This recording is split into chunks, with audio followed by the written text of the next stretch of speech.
With the Bears sporting a sub-500 record and the lowest field goal percentage in over 10 years, many fans are opting to stay at home and watch the game on their own television. Led by Missouri Valley Conference Player of the Year Lily Johnson, the Missouri State Volleyball Bears will travel to Manhattan, Kansas to take on the Ohio State Buckeyes in the first round of the NCAA tournament.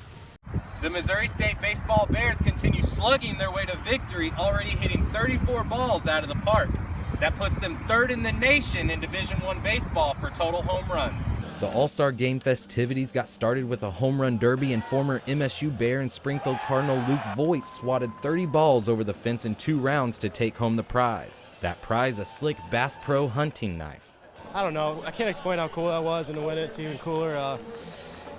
I wanted to win it. I got second last year, and I got first this year, so I'm happier to climb. Next was the game itself, which featured 6 hometown Cardinals. Coming into the 80th Texas League All-Star Game, the North has won the last 2 and 3 of the last 4, but led by 3 early runs, the South was in control throughout this game and took home the win. Corpus Christi's Alex Bergman got the action started in the top of the first inning when he took this Jordan Kipper pitch to deep left, which put the South up 2-0. Then in the top of the third, the Hooks' Derek Fisher singled to right, scoring his teammate Teoscar Hernandez, and the South was on top by 3. The North wasn't going to let the South have all the fun as they put a run up on the board in the bottom half of the inning when Tulsa's Willie Calhoun hit a fly ball to left field, scoring driller Drew Magai on the sac fly to make the score 3-1. The North continued to close the gap in the bottom of the fourth on this single to right by the Naturals' Mauricio Ramos, bringing home the drillers' Alex Verdugo, and just like that, we had a ball game. But with the score already 5-2 in the 6th inning, the Frisco Rough Rider and eventual game MVP Ryan Cordell knocked a 3-run shot just over the fence to right field. The North would go on from there to take bragging rights for the next year, winning the game 8-5. The Bears had to wait until Sunday night to find out they were selected for an at-large bid to the tournament this season, but the road to that bid was no easy task.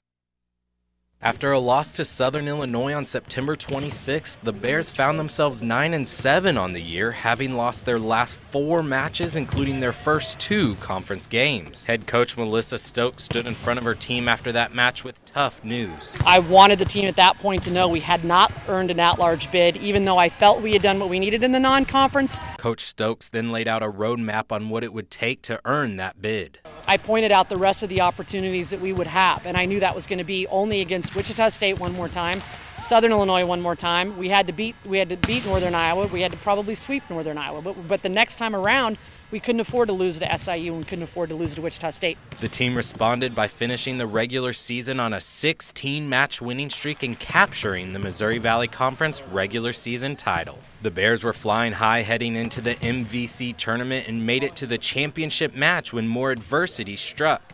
The Bears lost to the Shockers of Wichita State, and after the match, Coach Stokes knew she had work to do. Our players hurt. They felt it. I said, let it hurt for 24 hours. I think that's a good thing, but now we got to turn the page and be excited about what we get to do next. Missouri Valley Conference Player of the Year Lily Johnson believes that her and her teammates have turned that page. There's definitely a fire burning in each and every one of us, especially the older girls, the upperclassmen. And with that fire burning, the team can see their early season goal coming into focus. As a team, we set a goal to make it to the Sweet 16, and I know that sounds lofty, but I think it's something that we can definitely achieve.